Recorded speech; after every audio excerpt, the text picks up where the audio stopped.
My parents just got home from the movies not too long ago. I've been pretty sick for the past couple of days, so I couldn't go. When they got in, I asked them what movie they ended up seeing. Dad said it was called The Red Door. Funny, I hadn't heard of it before. I asked them if the movie was any good. Mom said it was the saddest movie she had ever seen. Her eyes were very red and puffy. She tried to recall parts of the movie, but she couldn't make it past 2 words before she'd start crying again. It was weird because her cheeks were dry when she cried, like she had used up every tear for the movie. But when I asked Dad what he thought of it, he said it was the funniest movie of the decade, maybe of all time. His eyes weren't red and puffy like Mom's were, but his smile seemed like a permanent part of his face, like he couldn't force a frown even if his life depended on it. He kept trying to recall parts of the movie too, but every time he did, he'd burst into a fit of laughter. It wasn't a fun laugh either. It sounded like it hurt him to laugh. I thought it was strange that my parents had such differing opinions on the movie, and I didn't like the contrast between Mom's sadness and Dad's joy. It reminded me too much of those masks you'd see at a fancy Broadway play. Those comedy and tragedy masks that were conjoined at the face. Was the movie a drama? A comedy? Both, maybe? I was too sick to come to any sort of conclusion. Flu season is a bitch. When I turned on the television, I saw that people were protesting the film outside of a movie theater somewhere in a different city. There were a bunch of confused and angry faces on the TV. Most were holding signs that expressed their outrage over the film's content. The signs were a jumble of odd accusations. The red door equals satanic smut, read one sign. The red door is the door to oblivion, read another. There was a reporter from the news channel interviewing one of the women from the protest. Her eyes burned bright with righteous indignation. The man who made this film is a devil, she spat. I will not have this godless crap shown in my city. It's poison. The reporter, sensing that she wasn't going to get much else from this woman, began to pull away, but the woman was quicker. She grabbed the reporter's arm in a manner that wasn't aggressive, but clear in its message. She wasn't done speaking. My son's friends went and saw this movie, she went on. Caught themselves an early screening, and do you know where they are now? At Hope Hills Hospital. They are in a mental institution. That's right. Thank the Lord above I caught my boy sneaking out before he got to that screening with his so-called friends. This is a warning to all good, God-loving and God-fearing Christians. This movie is from hell. By this point, the reporter had regained control of the microphone. The woman put up her hands in a gesture that said, "I've said my piece," and wandered back into the thicket of her fellow protesters.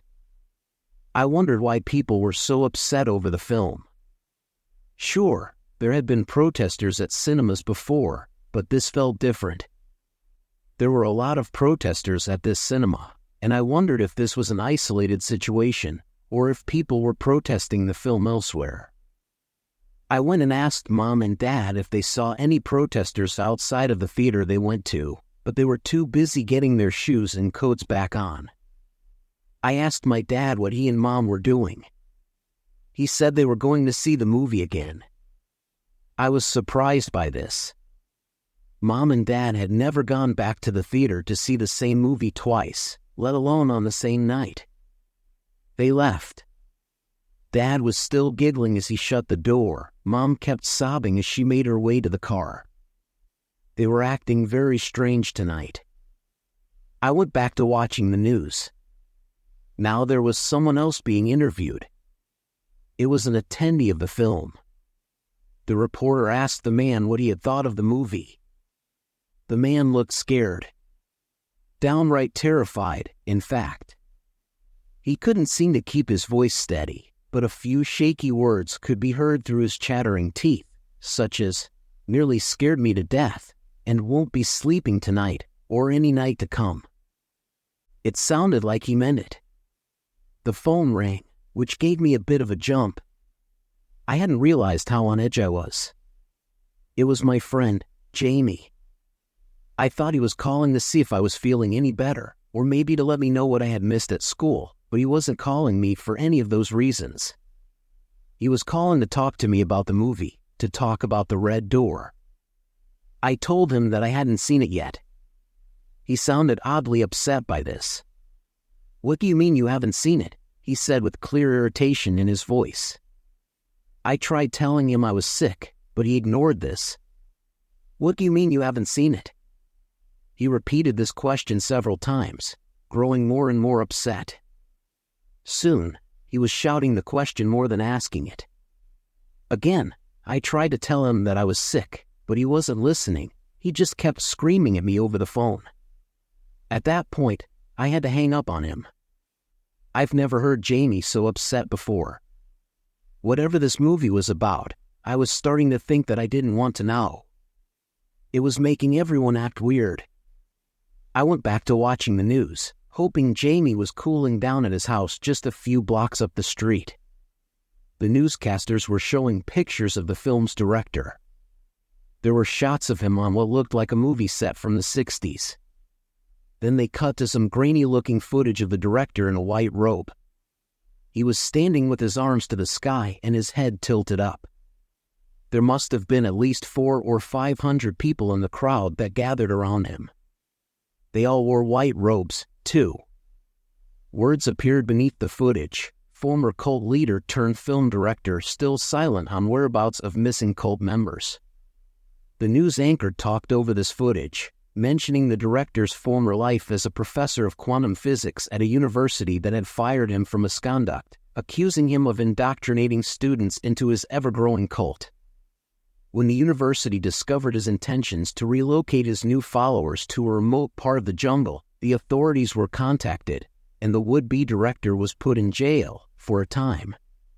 He was soon bailed out by his loyal-to-the-bone followers, and before authorities knew it, the former professor turned full-time cult leader had fled with his flock to that forbidden piece of jungle. The man in the footage looked like a half-crazed warlock. His hair was done up in a ponytail so tight that it was hard to tell how old he was. Maybe as young as 25 or as old as 50. The man had an unnatural air to him that made me uncomfortable. He looked almost inhuman. His eyes would not look out of place if they were stuffed into the sockets of a dangerous predator, like that of a tiger or a bird of prey. Those eyes, it felt wrong to stare at them for so long. It was as if, even from a photograph, the man had the ability to bore into your brain with that alien gaze, find the meat of you, and bite into it. My parents actually went to see this guy's movie. I didn't like the thought, so much so that I felt an unexpected wave of nausea wash over me. I grabbed the trusty puke bucket, but only dry heaved into it. Looking up from the bucket, I saw that the news had cut away from the footage. Was I crazy? Or did it look like the news anchor was going to be sick as well? He didn't look healthy, more corpse than News Corp. Maybe he ran late and didn't have the time to have his makeup done properly before broadcast. But no, he really did look like he was about to throw up. He kept dabbing his forehead with a handkerchief, yet it seemed futile. And those were definitely sweat stains under his armpits. I was about to shut off the television. This sickness was wearing me down with surprising force, when I heard a loud banging on my door. Then I heard a voice. It was Jamie. He was shouting from my front porch. I was shocked and ashamed to find that I was afraid to open the door. Even though Jamie was my friend, he was acting crazy. This wasn't like him at all. Jamie stopped shouting. It was silent for a moment, then I heard him again. It sounded like he was crying. I couldn't understand his words at first. I thought maybe he'd come to take his anger out on me in person, but then I heard his sobs and his apologies for his behavior. He still sounded hysterical, but a sad friend is easier to manage than an angry one. I opened the door, expecting to see Jamie with tears running down his cheeks and a sorrowful look on his face, but that's not what I saw. Instead, I saw Jamie with a big grin on his face and a terrible twinkle in his eye. It was too jarring to comprehend. He had been sobbing and sniffling and apologizing between big whoops and gasps for air on.